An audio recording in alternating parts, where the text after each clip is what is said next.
Hey guys, it's Matthew here once again, and I wanted to give you the epic conclusion to this Gladiator character, in which I now respec 2 Binos, like I said I would, just for the comparison of Binos to Varunastra, to see what it really feels like with a Binos, which is a much cheaper weapon and much more accessible early on in the league. So to give you a quick indication of what I've done for the character as far as changes goes, we did put on a Bino's kitchen knife, has like 230 physical DPS, has a lot more crit as you can see, but it doesn't take advantage of having all the different weapon nodes, so it takes something like 20 point respec on the tree.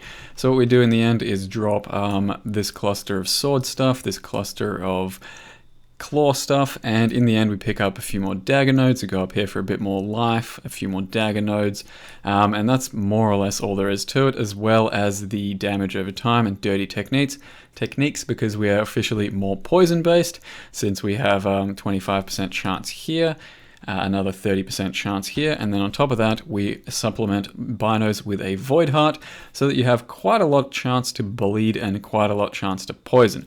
So you lose. In the end, I lost something like 3,000 to 5,000 average damage. I gained a lot of attack speed because I replaced crit strikes with faster attacks, and then I also gained some sort of DPS against targets that can be poisoned, but it ends up balancing out pretty well because of the attack speed, the crit chance. Crit chance is roughly the same in the end still, but we end up not needing the crit strikes gem, so then I have a lot faster attack speed. Binos has a slightly faster attack speed base as well.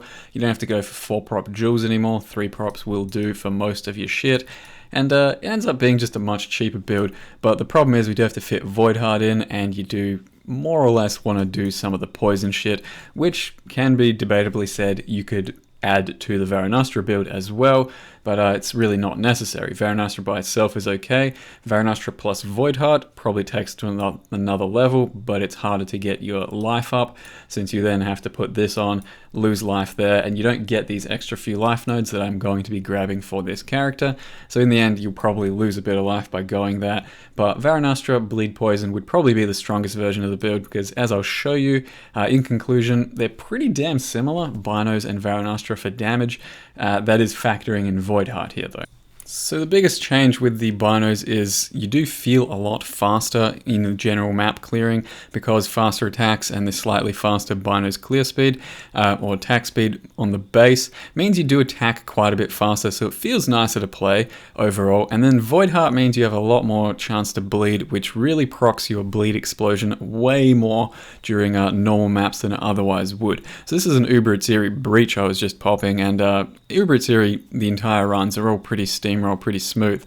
This is a museum that I've like sextanted up, and it's supposed to actually be pretty damn tough, and it was pretty damn tough on most of my characters, but this one's fairly tanky. The bleed explosions do a lot of work, and so does some of the Bino poison prolif. So in the end, with all the madness that goes on in this map, with the additional sextant monsters, I can still just dive in, face tank, and explode everything almost immediately. So the map clear with the Binos feels really good, at least in the full context of this character with the 6 link and the decent gear. The only thing is you probably lose a bit of potential single target damage if you wanted to go Varunastra plus Void Heart. Like I said, Varunastra without the Void Heart compared to Binos with the Void Heart, probably about the same on single target, and it doesn't really feel much different at all. The only big issue is I don't have the claw passives as I showed you on the tree, which means you have to take an extra bit of mana leech somewhere else, and you don't have any built-in large amounts of life leech. So if you were to build this character from scratch as a pure Binos character, you'd probably want some life leech on your gear somewhere, so jewelry, gloves, amulet, that sort of thing, because besides that we only have 0.4 from the tree, and it's really not enough to fully sustain you. It's just, you know, the life flask and being fairly tanky and survivable is more or less where we get all of our sustain from right now. I would definitely like a bit more leech, though strictly not necessary speaking, it would make the character way better to play. So these boss fights I'm showing you, they did have some nasty rolls here or there, but it's all still very smooth. I did pretty much every Guardian Deathless, just as I did with the Varunastra version, and same with Uber-Atziri. The only thing's different is Shaper. I probably have more DPS, potentially, at its absolute maximum with Binos, but like I said, Varunastra plus Voidheart would then probably have more damage once again. The point of this, and the whole point of testing this, was to see if this is better than the Assassin version that I once gave you guys early on this league or last league. And the point of that is, yeah, to basically compare the two, because the Assassin one is the one I played, and it was definitely very good for everything that I did, but could the Gladiator one be better, especially on the earlier content with less currency? And long story short, I think so. Without as much gear, you should be able to scale a bit better with the Gladiator because the bleed explosions are going to help you clear maps better, and that's all I'm really going for. Neither character, without heavy investment into your gear, are going to be amazing for these endgame bosses, so they're not really that great for endgame boss killing unless you probably go CI, and I wouldn't recommend doing that with this one, but they are both decent map clearers, and this one becomes a much better overall map clearer. So this Gladiator version of the Blade Flurry becomes a really smooth map clearer, especially with the Binos. The crit is really high, and I will show you just how my Shaper run over here went. This is the epic conclusion to what was not so good of a Shaper run. That did take 6 portals. That's because I fucked up a lot. It's not because the build can't do it. However, yeah, Uber Itziri, I'll show you the rest of these. These went pretty damn well. You can see the DPS here with the poison is actually better against the Vals than the Varunastra version, but once again, get some poison into the Varunastra version and it'll probably be just as good. And you can see here how much of a joke Itziri Trash is. They just, you attack them once, get your bleed going, pop, everything dies. So it's all very smooth, and then we get into the trio, which is mostly smooth, but you can die, especially when you don't have a bleed immune flask. Like I mentioned, I don't still, and that's the only real problem here. So the point I was trying to make is this probably seems like a better league starter to me at this stage. It's granted that you can get your hands on something like a Binos, because Binos is a very nice, baseline weapon. We only have 45 crit or so, even with a Binos and all the assassin shit. I mean, not assassin shit, dagger shit. So, anything less than 9 crit and you're going to be feeling pretty bad on your crit. So to go for a league starter like this, I think it'd be pretty damn good for map clear. I think it'd be pretty safe, reliable, and definitely worth doing, I feel, at this stage. Granted, you can grind your way up to a Binos at the very minimum, and then maybe in the long run get up to a Varunastra and take the build to the absolute extremes. I may very well play this one as my league starter. I'll have to think about it still.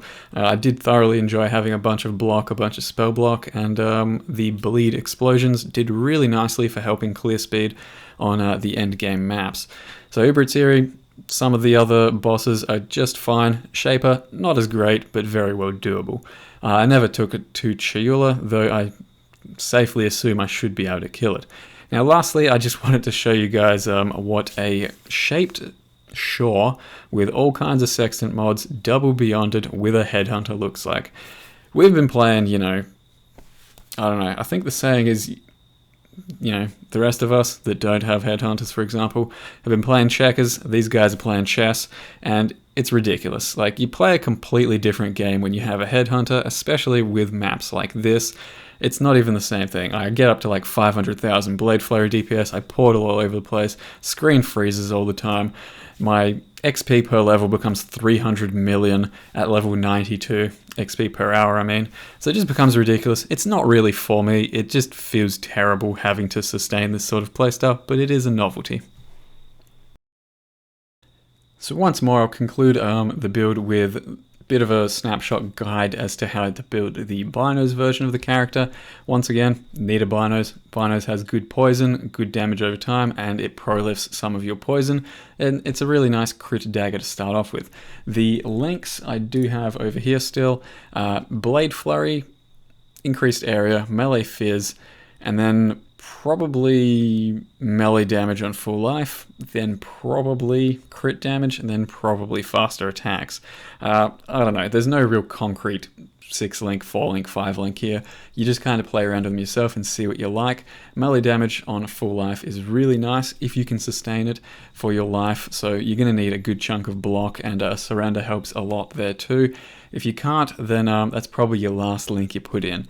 Besides that, there's not much else to really talk about here. Void Heart, definitely get one of those if you can for the poisons. If you can't, it's not a big deal. Your bleeds would just feel a little worse. And your poisons, you know, we get away without that anyway for damage. Besides that, 12% blade flurry radius there. Not that crucial, but it felt pretty good to have. Try and get some crit multi on your amulet, and that's where I got a lot of my int as well. Try and fill out your life everywhere too. Needed accuracy at least on one piece of gear, so I had it on my ring, but if you could get it on gloves, neck, or helm, that goes a long way too. Boots, these things filled out a lot of my resists, otherwise you need more resists over here, or probably here. And the shield, it does quite a lot of heavy lifting in keeping you up at full life because you recover 250 whenever you block, and that does add a good bit of sustain.